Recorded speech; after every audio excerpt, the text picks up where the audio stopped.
Hello and welcome back to another Magic the Gathering EDH deck tech idea. Today we are taking a look at Alexios, Deimos of Kosmos. It is a 4 mana 4/4 with trample and it attacks each combat if able. It can't be sacrificed and can't attack its owner. It also has a triggered ability. At the beginning of each player's upkeep, that player gains control of Alexios, untaps it and puts a 1/1 counter on it. It gains haste until end of turn. This unique mono red commander is a commander that will change players in every turn, and you can just lean back and watch how everybody has to attack each other with this powerful creature that will grow over time. And all you'll have to do is protect it and suit it up with even more powerful equipments. But first, we are a mono red deck, so we will need to accelerate into our game plan and generate a lot of mana for all of the follow-up that we'll have after bringing down Alexios. So we play cards like Scepter of Eternal Glory, a 4 mana legendary artifact, and it taps to add 1 mana of any color. It also has another mana ability. You can add 3 mana of any one color, but you can only activate it if you control 3 or more lands with the same name. Due to us being a monocolored deck, we'll be playing a bunch of regular mountains, so it won't be hard for us to activate this second mana ability. We want to accelerate with Reckless Barbarian, a 2 mana 2/2, and we can sacrifice it at any time to add 2 red mana. If we want to approach the game in a really sweaty way, we can also play Treasonous Ogre, a 4 mana 2/3 with Dethrone, but its relevant ability is pay 3 life to add 1 red mana. If we can cheat this one out really early on, we can pay a bunch of life to generate a lot of mana to immediately bring out Alexios and equip it with something really powerful. One of our most powerful mana rocks is Ruby Medallion, a 2 mana artifact, and it says red spells you cast cost 1 less to cast. We play Glittering Stockpile, a 3 mana artifact treasure, and you can tap it to add 1 red mana and add a stash counter on it. You can also tap it and sacrifice it and add X mana of any one color, where X is the number of stash counters on Glittering Stockpile. Last but not least, we also play Throne of Eldraine, a 5 mana legendary artifact, and as it enters the battlefield you choose a color, which will be red in this deck, and you can tap it to add 4 mana of the chosen color, spend this mana only to cast monocolored spells of that color. It is not only a mana rock. For 3 mana and tapping it, you can also draw 2 cards, but you can only spend mana of the chosen color to activate this ability. Once we have accelerated into our game plan and brought out Alexios, we want to equip it with powerful artifact equipments to make him hit even harder, or also to protect him. So we play Bravo Regalia, a 2 mana artifact equipment. An equipped creature has War 2, is an assassin in addition to its other types, and can't be blocked. We can equip a legendary creature for 1 mana and a normal creature for 3 mana. For even more protection and even more Anthem, we play Thran Powersuit, a 2 mana artifact equipment. An equipped creature gets +1/+1 for each aura and equipment attached to it, and it has War 2. For even more protection, we have Champion's Helm, a 3 mana artifact equipment. An equipped creature gets +2/+2, and as long as equipped creature is legendary, it has hexproof.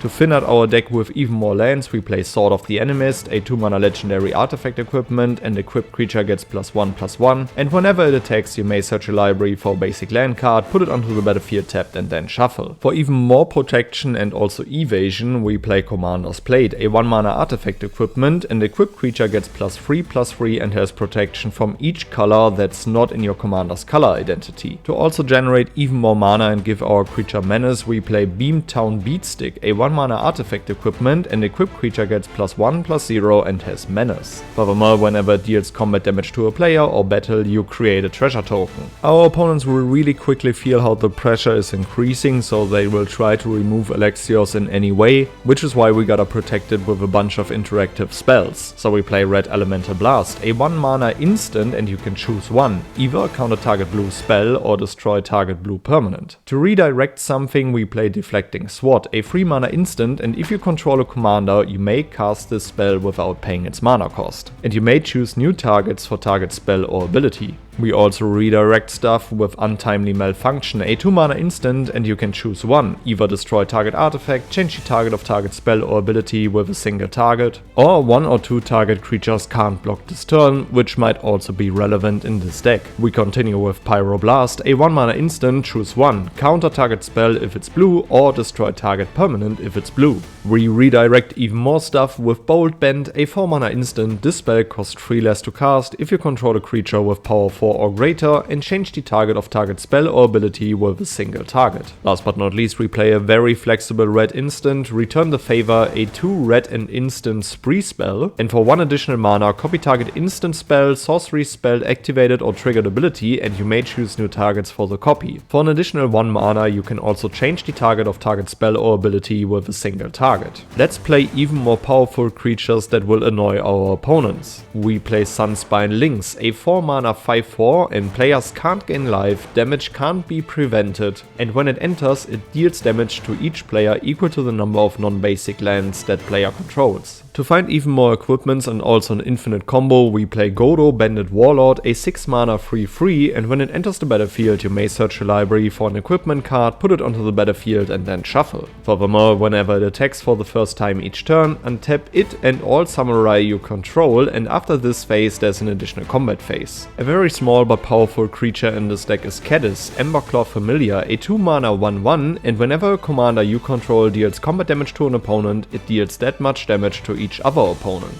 To attach an equipment at instant speed, we play Brass Squire, a 3 mana 1/3, and we can tap it to attach target equipment you control to target creature you control. Aside from Sunspine Lynx, we also play Fanatic of Mogus, a 4 mana 4/2, and when it enters the battlefield, it deals damage to each opponent equal to your devotion to red. A bit more of a sweaty version of Alexios is Slicer Hired Muscle, a 5 mana 3/4 with more than meets the eye for 3 mana. It has double strike and haste, and at the beginning of each opponent's upkeep, you may have that player gain control of Slicer until end of turn. If you do, untap Slicer or goad it and it can't be sacrificed this turn. If you don't, convert it. If you convert it, it turns into Slicer, High Speed Antagonist, a 3/2 with First Strike and Haste, and whenever it deals combat damage to a player, convert it at the end of combat. You want to win more? You get it. We are a mono red deck, and as I always say about monocolored decks, we are entitled to do everything to win the game, so we play a bunch of nasty stacks pieces. We play Blood Moon, a 3 mana enchantment, non-basic lands are mountains. We pretty much don't care about that, as we play a bunch of normal mountains in our deck, so we will be hardly affected by this card. We play Stranglehold, a 4 mana enchantment, your opponents can't search libraries, and if an opponent would begin an extra turn, that player skips that turn instead. We will prevent all of our opponents from tutoring for a card that can answer Alexios, and even though we would like to give them extra turns with Alexios, we will still say no to that. We play Winter Moon, a 2 mana artifact, and players can't untap more than 1 non-basic land during their untap steps. And last but not least, we got Magus of the Moon, a 3 mana 2/2, and non-basic lands are mountains. Alright guys, these were a few cards that I would play in Alexios, Deimos of Kosmos. Let me know which cards you would add to the deck, which legendary creature I shall feature next. Make sure to check out my full deck list in the notes below, and then I would say see you in the next one. Goodbye guys.